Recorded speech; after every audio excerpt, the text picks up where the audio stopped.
October 31st. And so the day arrived, cloudy, and with a small wind out of the north.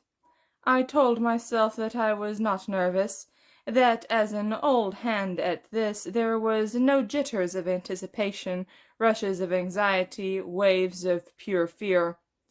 But I had gone down to the basement to begin my rounds when I realized that there were no rounds to make, and I found myself returning to check our assembly of ingredients and tools over and over again. Finally, I went out and visited Larry's place. He was gone from his grove, and the house seemed empty. I went looking for Greymalk, and when we met we took a walk together. We hiked for a long time in silence before she said, "You and Jack will be the only closers there." It looks that way," I said. "I'm sorry." "That's okay." "Jill and I will be going to a meeting at the vicarage this afternoon. Morris and McCabe will also be there." "Oh? Strategy session?" "I guess so." We climbed to Dog's Nest and looked around. An altar-like raised area of boulders had been built up before the big stone. Heavy boards lay across it. Some kindling for the bane fire was already stacked farther off. "Right there." "Yes." "We're going to protest the sacrifice part." "Good." "You think Larry will be able to do what he plans?" "I don't know." We climbed down a different way than we'd gone up, discovering some fresh, misshapen footprints. "I wonder what will become of the big fellow now. I feel sorry for him. The night he picked me up, he didn't want to hurt me. I could tell." Another lost one. Yes. Sad. We walked again in silence then. "I want to stand near you in the ark. I believe the vicar will be at the left end, Morris and McCabe next to him, Tekela and Nightwind with them, of course. Then Jill. I will stand to her right. I will assume a spot 3 paces ahead. That would put you and Jack beside us." "Oh?" "Yes, I've been working for this arrangement. You must stand at my right, slightly back. That will put you at Jack's left." "Why?" "Because something bad may happen if you stand to his right." "How do you know this?" "My small wisdom." I thought about it. The old cat in the dream world was obviously on her side, and she was an opener. Therefore, he could be setting me up for something. However, his remarks concerning the elders had seemed almost disparaging, and he had seemed kindly disposed toward me. Reason stopped here. I knew that I had to trust my feelings. "I'll do it." When we neared our area, I said, "I'm going to walk over to Larry's and see if he's back. You want to come with?" "No, that meeting." "All right. Well, it's been good." "Yes, I've never known a dog this well before." "Same with cats and me. I'll see you later, then." "Yes." She headed home. I searched all around Larry's place again, but there was no sign of his return. On my way home, I heard my name hissed from a clump of weeds. Snuff, old boy, good to see you. I was on my way over. Saved me a trip. Quicklime! What have you been up to? Hanging out in the orchard, eating the hard stuff, he said. Just stopped by for a quick one on the way over. Why were you coming to see me? Learned something. Wanted you to know. What? I asked. I picked up a bad habit from Rostov, I guess. Look at me. I feel like I'm shedding my skin. You're not. I know, but I really liked him. When I left you, I headed for the orchard and just started eating the old fermented ones. It was snug with him. I felt like somebody needed me. The fruit's almost gone now. I'll come around. I'll be all right. But I'll miss him. He was a good man. The vicar got him. That's what Nightwind told me. Wanted to narrow the field. That's why the Count disposed of Owen, to send the vicar a message. You'll get the vicar, won't you? Quick, I think you've had too much. Owen was killed after the Count was staked. Clever, isn't he? That's what I was coming to tell you about. He fooled us. He's still around. What? How? When I reached the peak of my indulgence the other night, I suddenly felt terribly lonely. I didn't want to be alone, so I went looking for someone, something, lights, movement, sounds. I went over to the gypsy camp, which was perfect. I curled up beneath the wagon, planning to spend the night there and sleep it off. But I overheard parts of a conversation from the wagon, which led me to make my way up between its floorboards. I had chosen the wagon, and a pair of guards were in it. Sometimes they'd speak in their own tongue, sometimes in English. The younger one wanted the practice. I spent the night in there instead of below, but I learned the story. I even found an opening that gave me a view of the casket. He's with the gypsies? Yes, they guard him by day as he sleeps, guard the casket at night when he's away.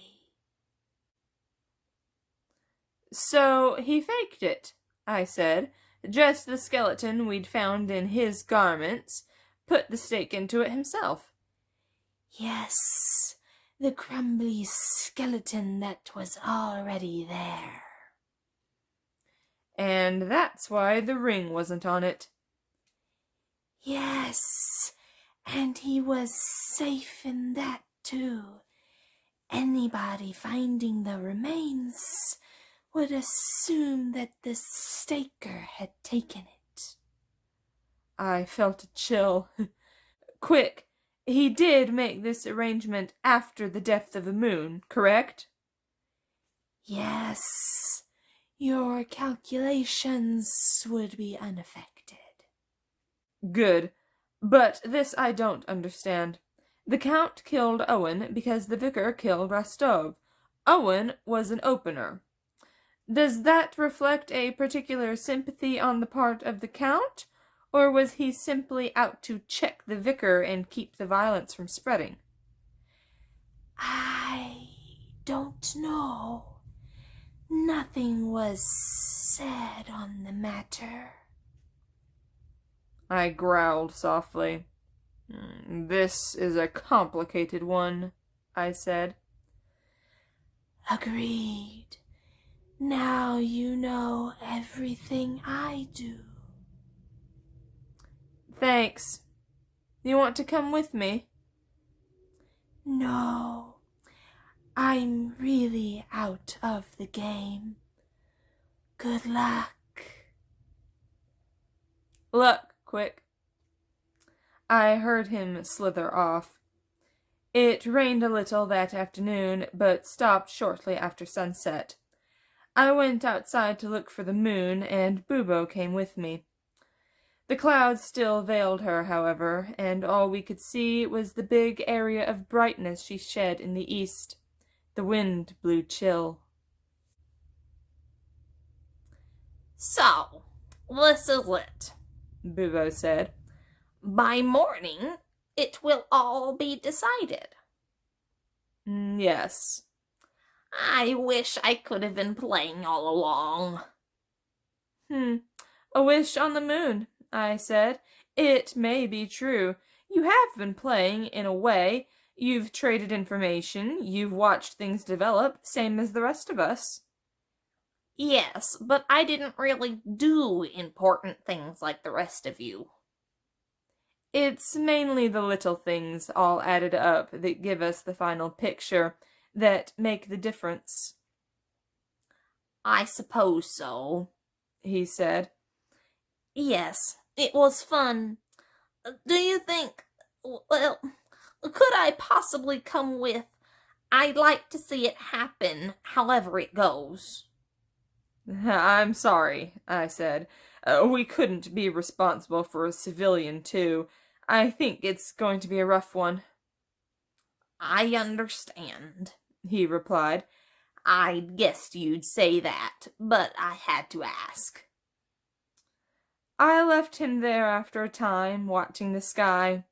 The moon was still hidden. And so...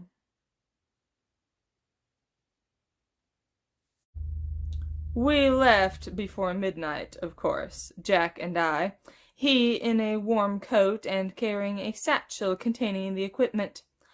Under his other arm he bore a few small logs for the fire. We left without bothering to lock the door. The sky was beginning to clear overhead, though the moon was still masked. There was sufficient light just from its glow-through, however, to show our way clearly. There was a chill, damp breeze at our backs.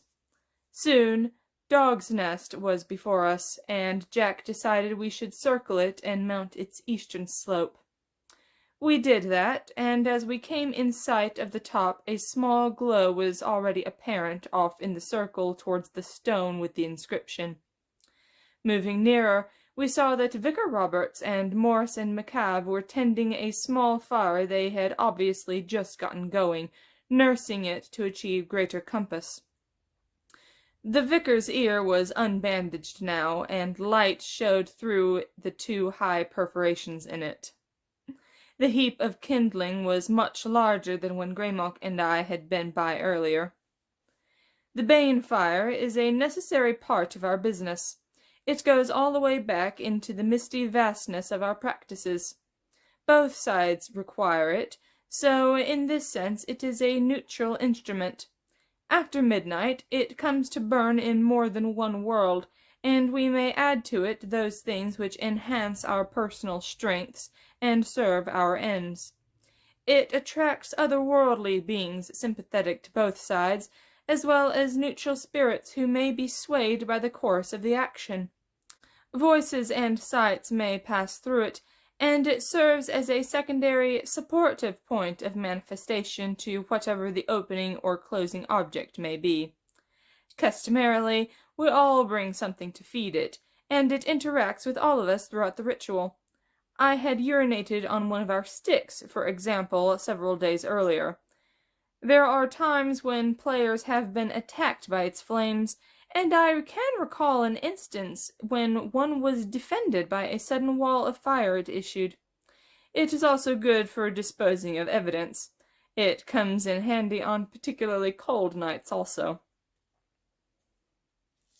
"Good evening," Jack said as we approached, and he added his contribution to the woodpile. "Good evening, Jack," the vicar said, and Morris and McCabe nodded. Lynette lay on her back upon the altar, head turned in our direction, eyes closed, breathing slow. Well drugged, of course. She had on a long white garment, and her dark hair hung loose. I looked away. Obviously the protest had been overridden. I sniffed the air. No sign of Jill or Greymalk yet. The fire bloomed more brightly. Jack set his bag down and moved to help with it. I decided on a quick patrol of the area, and I made a big circuit. There was nothing unusual to be found. I went and stared at the huge stone. Just then the edge of the moon appeared from behind the clouds. Its light fell upon it. The markings had become visible again, dark upon the illuminated surface. I went and sat by Jack's satchel. The vicar had on a dark cloak which made a swishing sound as he moved. It did not conceal the fact that he was a short, slightly fat man, and it neither added to nor detracted from his appearance of menace. That was all in his face, with its intense expression of controlled mania. The moon was doubled in his glasses. Under the joint ministrations, the banefire grew to a respectable size. The vicar was the first to toss something into it, a small parcel which cracked and flared bluely. I took a sniff. It involved herbs I'd encountered before. Morris added 2 parcels, which I could tell involved bones. Jack added a very small one, which produced a green flash. I tossed in one of my own, along with the piston stick. The moon slid completely free of the clouds. The vicar went and stared at the inscription, not even glancing at his stepdaughter. Then he backed away, turned to his left, took several paces, halted, turned back toward the stone. He adjusted his position slightly, then scuffed at the ground with his boot heel. "I will position myself here," he stated, glancing at Jack. "I have no objection," Jack said. "Your associates will be to your right, I presume." "That was what I had in mind. Morris here, McCabe to his right, then Jill," he said, gesturing. Jack nodded just as a dark shape swept past the face of the moon. Moments later, Night Wind dropped out of the sky, coming to rest atop the woodpile. "Hey, hello, Snuff," he observed. "Care to switch?" "No, thanks. Yourself?" He did one of those unusual rotations of his head. I think not, especially when we outnumber you in all respects." Shortly, Tekela swept in with a caw, landing upon the vicar's left shoulder. "Greetings, Night Wind," she said. "Aye, a good game to you, sister." She looked at me and looked away. She said nothing, neither did I. Everyone added more kindling and more ingredients to the fire. Finally, a pair of fairly large logs were set upon it. Many colored flames played about them, and soon the logs darkened and the fires danced upon their surfaces. A mixture of odors reached me as powders, bones, herbs, fleshy samples of anatomy, both human and other, were added. A few vials of liquid were also dumped upon it, to smolder and produce heavy, crawling ropes of smoke, to flare brightly, briefly. Within the crackling, I seemed to hear a subliminal whispering begin. I heard Jill's footsteps mounting the northern slope long before she appeared. When she did, she was hard to distinguish against the night for several moments, as she had on a hooded black cloak over a long black dress. She looked taller, more slim, and she carried Greymalk, though she set her down immediately when she achieved the level area. "Good evening," she said in general. All 4 men responded. "Hi, Snuff. It's a good fire already." Yes. "As you can see." You were overridden. "Did you find Larry?" No. "Oh my." There is a backup plan, I said, and Nightwind came by just then to greet Greymalk. I felt a strong desire to howl at the moon. Oh, it was such a howlable moon! But I restrained myself. The smell of incense reached me. Jill had just begun casting parcels into the bane fire. The moon moved nearer to mid-heaven. "How will we know when it's time to begin?" "When we can talk with the people." "Of course." "How's your back?" "It's all right now." "You look fit." "I'm fine." We watched the fire for a time. Another log was added, and more packets. The smells became a sweetly seductive bouquet. The flames leaped higher now, changing colors regularly, flickering in the wind. Sharp, tinkling musical sounds came sporadically from their midst, and the sounds of voices rose into and out of audibility. Looking away from it, my gaze was attracted by a new light source. The inscription was beginning to glow. Overhead, the moon had reached mid-heaven. "Jack! Can you hear me?" I called. "Loud and clear, Snuff. Well met by moonlight. What's on your mind?" "Just checking the time," I said. Suddenly, Nightwind was talking to Morris and McCabe, Tekela to the vicar. "I guess it's time to take our places." "It is," I replied. She went off to collect Jill, who was tossing a final packet into the fire. The air was distorted above its colored flames now, as if it were burning in more than one place simultaneously, and in the shimmering area just about it one could catch glimpses of some of those other places. From somewhere to the north I heard the howl of a wolf.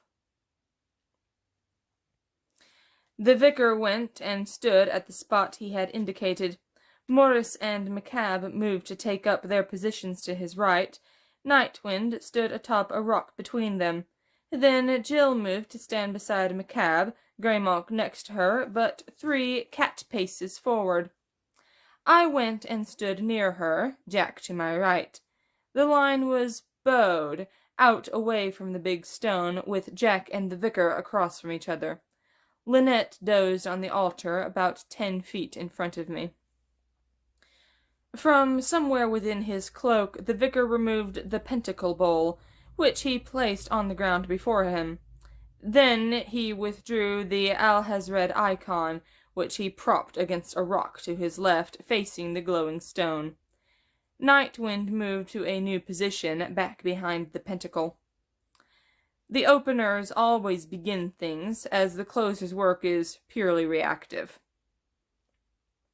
Jack's satchel to his right was already open from the removal of various ingredients for the Banefire, but he leaned and spread its mouth fully for easy access. McCabe knelt and spread a piece of white cloth upon the ground before him. As it was windy, he weighted its corners with small stones. Then, from an ornate sheath which hung from his belt beneath his jacket, he drew a long, thin blade, which looked to me like a sacrificial knife, and he placed this upon the cloth, point toward the altar. Then the moon went out. We all looked upward as a dark shape covered it, descending, rushing toward us. Morse shrieked shrilly as it fell, changing shape as if dark veil swam about it. And then the moon shone again, and the piece of midnight sky which had fallen came to earth beside Jack, and I saw that vision-twisting transformation of which Greymalk had spoken. Here, there, a twist, a swirl, a dark bending, and the Count stood at Jack's side, smiling a totally evil smile. He laid his left hand, the dark ring visible upon it, upon Jack's shoulder. "I stand with him," he said, "to close you out." Vicar Robert stared at him and licked his lips. "I would think one of your sort more inclined to our view in this matter," he stated. "I like the world just the way it is," said the Count. "Pray, let us begin." The vicar nodded. "We shall," he said, "to its proper conclusion, with the gate thrown wide." The Count tossed a twig and a small parcel into the flames. The fire moved in its colorful dance, crackling and chiming, burning a hole in the night, through which the voices, now chanting, emerged. Shadows constantly moved past us, over the altar, and across the face of the stone. I heard the howl again, much nearer. I looked at the vicar and saw him flinch, but he straightened and performed an opening gesture. He spoke a word of power, deeply, slowly. It hung in the air and resonated afterward. The inscription on the stone began to glow a little more brightly, and now, very faintly, I could discern the formation of the door-like rectangle come to frame it, that configuration which earlier had sucked Greymalk and me through to our dream-world adventure.